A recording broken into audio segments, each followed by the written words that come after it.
NFL Honors is tonight, and we got a Steeler in the mix for one of the prestigious awards, that being the DPOY, TJ Watt.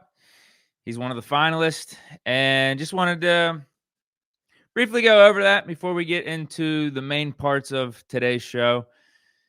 Does TJ actually have a chance to win this thing?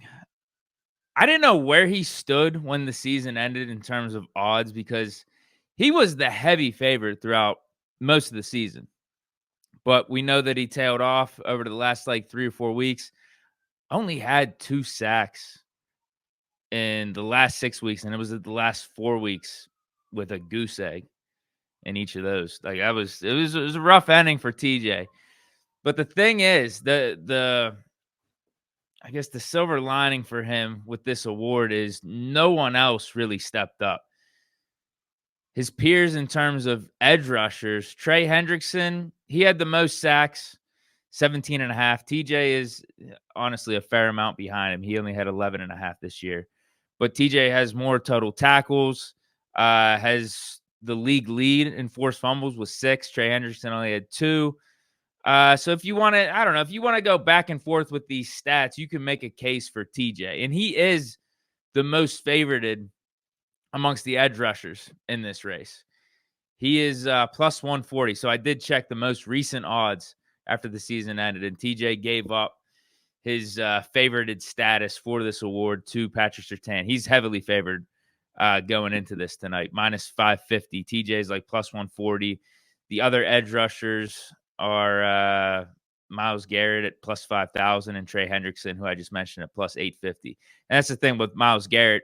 He has some stats that are better than TJ too. He led the league in tackles for loss, 14 sacks, which is a few more than TJ, but only 3 forced fumbles. TJ, again, had 6, led the league. Myles Garrett only had 1 pass deflection, where we know that TJ, that's kind of part of his game. He had 4 pass deflections. So in terms of the edge rushers, it's kind of pick and choose, man. TJ had the storyline throughout the season. He was the heavily favored guy throughout the season. It was like supposed to be that revenge award for him because he got snubbed last year to Myles Garrett. I still can't get over him losing the DPOY to Myles Garrett last year. Just literally insane. Every stat across the board went to TJ. Literally every stat. Had way more sacks, but then the tackles for I think there was one stat that they tied in. I can't remember which one it was, but everything else was slanted toward TJ, and somehow he didn't win. And Myles Garrett, we're talking about TJ having a little bit of a fall off in 2024. Myles Garrett in the last 6 or 7 weeks of 2023, the year that he won the DPOY, only had 1 sack. He finished the season off very lousy. Disappeared in the playoffs, but again, somehow he won the DPOY. Fake DPOY. Absolutely fake DPOY. So that's another reason why, I'm rooting for TJ in this. Clearly, he's a Steeler. I'm rooting for him, but he deserves to get one of these DPOYs from the years he was snubbed, particularly 2023. But then there was one that Aaron Donald won. I think TJ should have won. And then you could even make the case going back to 2019 that TJ could have had the DPOY there. So, TJ should have at least 3. Some could make the case for 4 DPOYs on his mantle right now, but he only has 1. So if he's going to get a DPOY break go his way, I'm not going to be complaining about it tonight. But if they go Patrick Surtain, I would completely understand because TJ left the door open. There was a point in the season where we're sitting at week 12 or week 13. TJ heavily favored, coming off of a big game. And I'm saying to myself, okay, these next 2 or 3 weeks, he's got a chance to slam the door shut for this DPOY. Just lock it up. Go for a multiple sack game here. Get a forced fumble or 2. Recover something for a touchdown. Do something here. These next 2 or 3 games, and we don't even got to be talking about anyone else for this DPOY for week 16, 17, 18. You could have this locked up, but he never did. He left the door open, and Patrick Surtain had a pretty good season over with the Broncos. I think he's, at this point, the best cornerback in the league. Had 4 interceptions, had the pick 6. Pretty much lockdown over there in Denver. Outside of whenever we played him in week 2, Pickens kind of was cooking Patrick Surtain. Not going to show up on the stat sheet, though. If you know, you know. If you actually watch the game, Fields was connecting to Pickens a fair amount, but a lot of those were getting taken back due to penalty, unfortunately. So here's hoping that TJ winning the DPOY and having one of these breaks go his way for the award because we know for damn sure it hasn't in the past. For TJ to win the DPOY, he had to tie the single season sack record, which he should have the record on his own because he got one of his sacks taken back in that final game. They called it just a tackle because Huntley fumbled it or something. It was some BS. Like, he actually should be the sole record holder. But it's a shame that that's what has to happen for TJ Watt to get some respect out here. He literally has to set a record for sacks in a single season. Meanwhile, he's dominating year in and year out. He's been the best edge rusher in the league for the past 5 seasons. I'd still argue that he is the best edge rusher in the league now today, but the stats aren't exactly there. They're not on the typical TJ Watt level, but that's how good he is, honestly. He's having a down year, and, statistically, he's in the DPOY race and is the second favorite. So that's that in terms of the DPOY, the NFL honors. Who knows who's going to win MVP between Lamar and Josh Allen. Offensive Rookie of the Year, Jaden Daniels, no question. Who's the Defensive Rookie of the Year? I think Jared Verse, right? He's been the favorite, at least most recently. I think he was towards season end. And then what award am I missing? Offensive Player of the Year. That's got to be Saquon Barkley, right? Got to be for the 2K. But now let's get into some other Steelers news here. The tide is turning with the Russell Wilson talk now. Just a couple of days ago, we got the report that Arthur Smith, after that Cincy game when Russ went off and the Steelers were at the peak of the season, after that game, he didn't let Russ make audibles or change the plays at the line of scrimmage. We got that report just a couple of days ago, and I came on here saying it was absolutely egregious. If true, coaching malpractice. We should get rid of Smith. Maybe I have to apologize to Russ. So we knew something else was coming, though, right?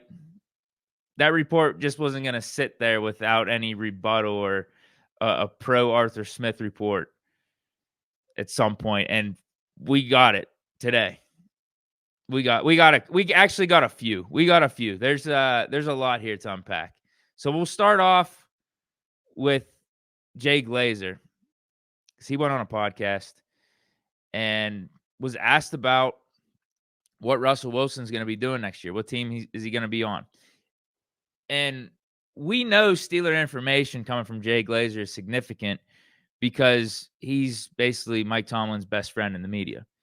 Hangs out with Tomlin, hangs out with the Steelers whenever he visits Latrobe during training camp. We see the pictures. We see them getting along, hanging out, all that stuff. So when it's coming from him, it's fair to say we should take this somewhat seriously.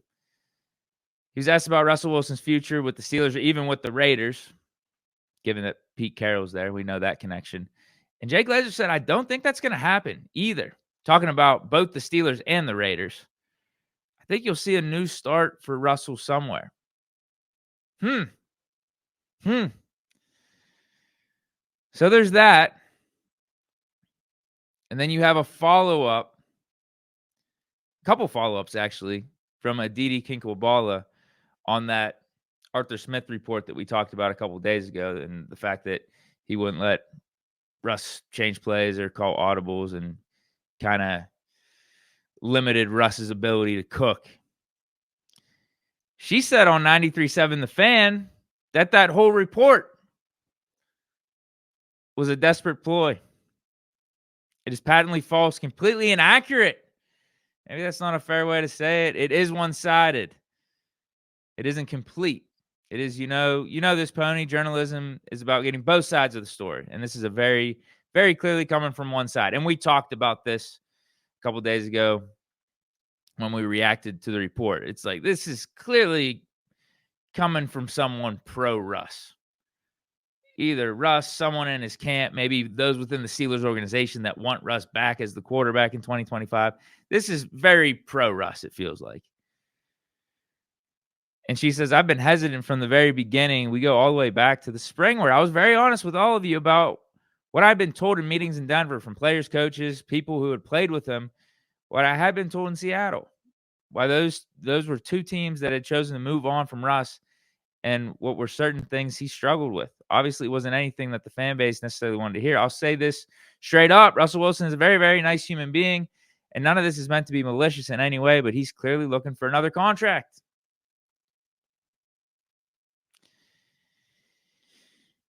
Yeah, I can see it. I definitely can see it. We saw what his vibes were on McAfee and how he did the follow-ups on Twitter after he clearly said on McAfee, I'm just focused on the Steelers. I love Pittsburgh, love everything about it, want to be back. And then he's retweeting stuff from the McAfee show saying, man, the city's awesome. Love my teammates. Let's run it back. We can do more. Got to close out the deal. Unfinished business. Like that was the type of stuff. I can't remember. I'm paraphrasing here, but that's kind of like what he was tweeting, the vibes that he was giving off whenever he went on McAfee a couple weeks ago. So, I mean, I wouldn't be surprised. I mean, like this kind of goes hand in hand with some of how I was feeling with that initial Arthur Smith report. This is clearly pro Russ. Is this a way for him to win the fans back over onto his side, confuse the fans on what really took place over those last 5 weeks, that it wasn't on Russ, it was more on the coaching staff? If only the coaching staff would have let Russ cook, it could have been a different ending. Have me back. Bring me back. It'll be different in 2025. Trust me. Yeah, it had me confused. Remember what I was saying? I'm like, man, I don't know what to think. Do I apologize to Russ? But clearly this is being leaked, or this information is being dropped for some reason, right? Someone's trying to be made to look good here, and someone's trying to be made to look bad. And obviously, this is Russ. But what are my eyes telling me? What have I been seeing? Not only from last season, but over the course of these last 3 or 4 years with Russell Wilson-led offenses. He's the common denominator of those teams, of those offenses, not being at an elite level. Like he's the common denominator of all those offenses being okay, but not ultimately good enough to compete at the highest level. Didi also had something to say specifically on Arthur Smith. So, like, the pendulum has really swung on some of these reports. This just all comes down to really, what do you want to believe? Who do you trust more? Whether it's the reporters giving the information, whether it's the people leaking the information. Who do you like better between Russ, Arthur Smith? Who do you think had more say on the offense? All that stuff. What do you believe more? Because all this is just he said, she said, and we're just probably left even a little bit more confused. But at least we got that article, like, kind of bashing Arthur Smith and being so pro Russ wasn't just left out there. We're getting a little bit of the other side of things here. Because she said people around the NFL are impressed by Arthur Smith, saying that he squeezed every ounce out of that Steelers offense. I can't tell you how many times people have said to me how impressed they were with what Arthur Smith did and how this offensive staff was doing to squeeze every ounce out of this offense. Going from what the quarterback is capable of to all the messes with George Pickens and the distractions of that. Now, this is more in line with what I saw for the majority of the year, not how the year ended, because I had my questions about Smith with how he called those last 2 or 3 games, for sure. It became like a Matt Canada style offense. So it left me scratching my head. Like, what in the world are we doing here? Just at the beginning of December, we were putting up 40 points and Russ was out dueling Joe Burrow. Why are we doing run, pass like we did with Matt Canada? Run a toss play with Najee, 1st and 10, and it goes for 1 yard. Now we got 2nd and 9. Run it up the middle. Now we're sitting at 3rd and 8. We throw up a 50-50 ball down the sideline. Then we got a punt. Why are we doing that when we just saw 40 points against the Bengals and a lot of the other games in Russ's first starts with the Steelers? We were getting in the high 20s. We were putting up 30-plus points. Offense looked legit. It looked like it could compete with a bunch of these other offenses, these more high-octane offenses in the league. And the fact, too, Arthur Smith had to deal with 2 different quarterbacks, 2 different styles. Justin Fields for the first 6 games. Had success. Then Russ gets in there.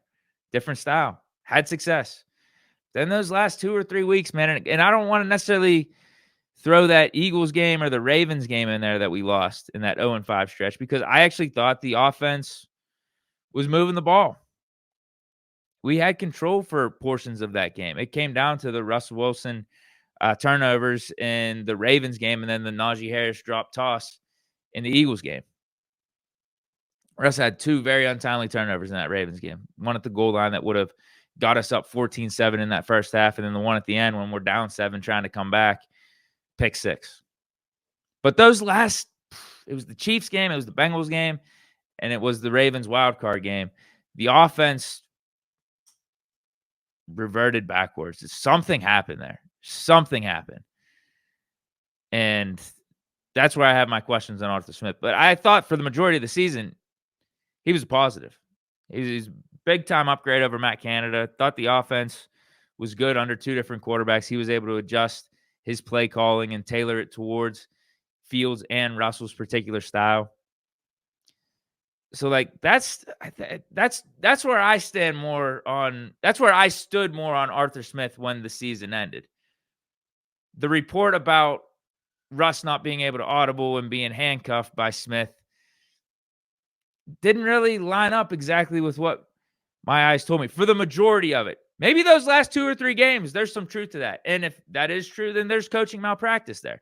Absolutely. That is on Arthur Smith. That's on Tomlin.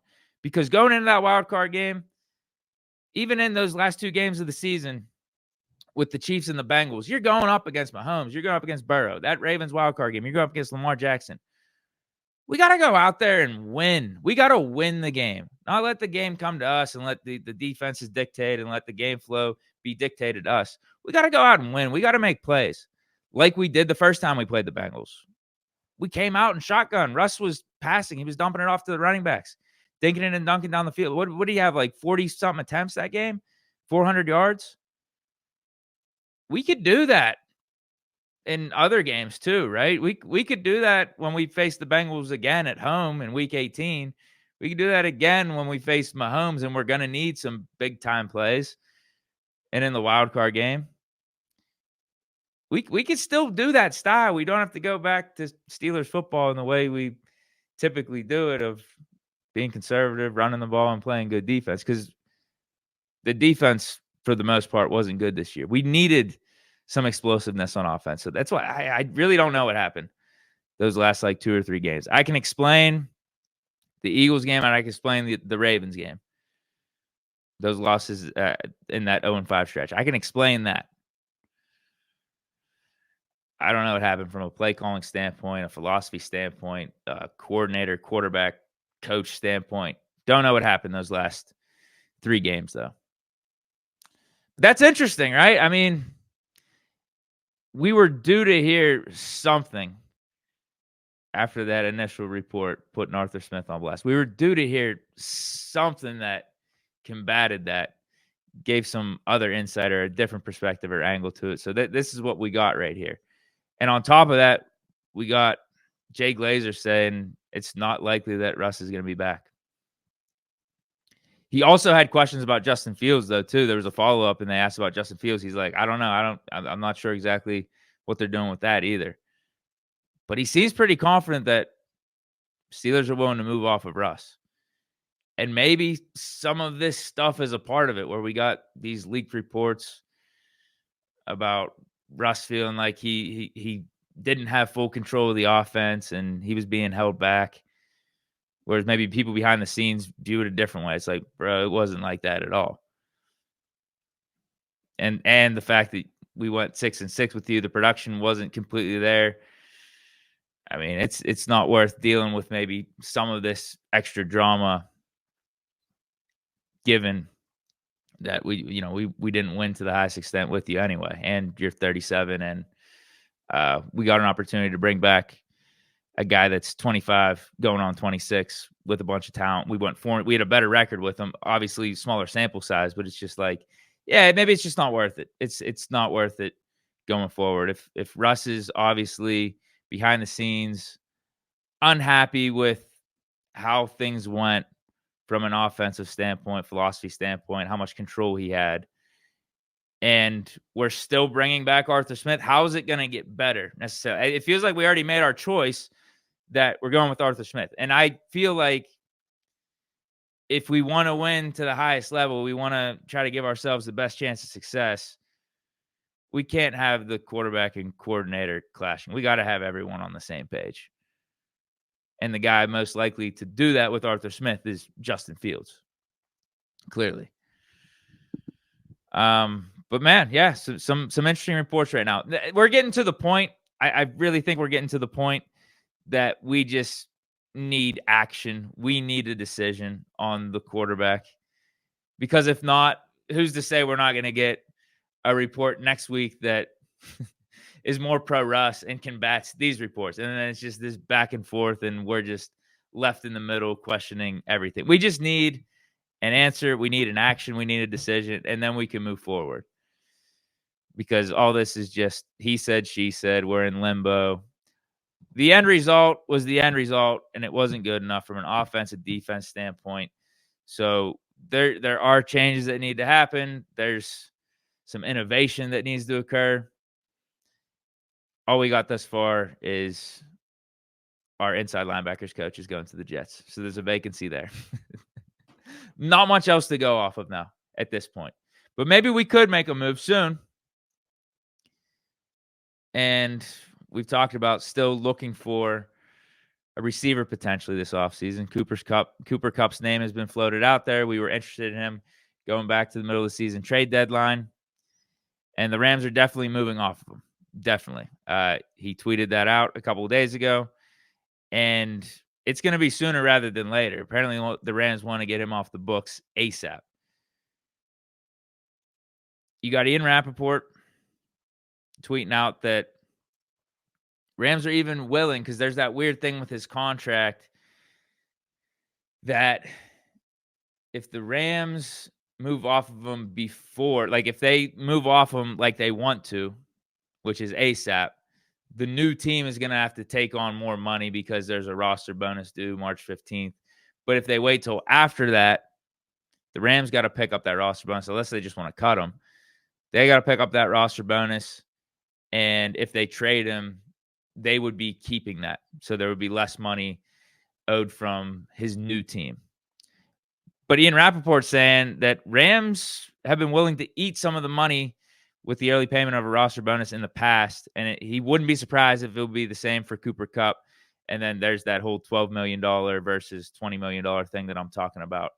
That's dictated by March 15th, whether or not Cooper Kupp's on the Rams roster. So I looked into this a little bit more. There's people talking about Cooper Kupp to the Steelers. A lot of little articles being written on what people think it could take, why the Steelers should be interested. And I ran across this one on Steelers Depot. It was actually a piece written by The Athletic. Can I move this? All right. I'm going to move this for the first portion of what I'm about to read. Then I'm going to move it back up for the bottom paragraph. But this was actually written by The Athletic, repurposed on Steelers Depot. Mike DeFaba, who is a writer for The Athletic, proposed a trade package involving the Steelers and the Rams for Cooper Kupp. He says the Steelers plan to address wide receivers significantly this offseason, should be exploring all avenues to make it happen, including a trade like this one. Kupp's hefty salary cap hit, injury history, and age should help drive down the price. Veteran receiver does many things that would help fit the offense in Arthur Smith's scheme. Kupp's willingness to work over the middle of the field meshes with Smith's preferences, passing game, effort as a blocker, and Smith's run-heavy offense. And at the top, you could see he's proposing Steelers only giving up a 2025 fourth-round pick to get Kupp. Goes on to say, by bolstering the receiver room early in the offseason, Steelers would gain flexibility. They could pursue the possibility of trading George Pickens. I don't know. I think if you're adding Kupp and Pickens is a nice little wide receiver duo.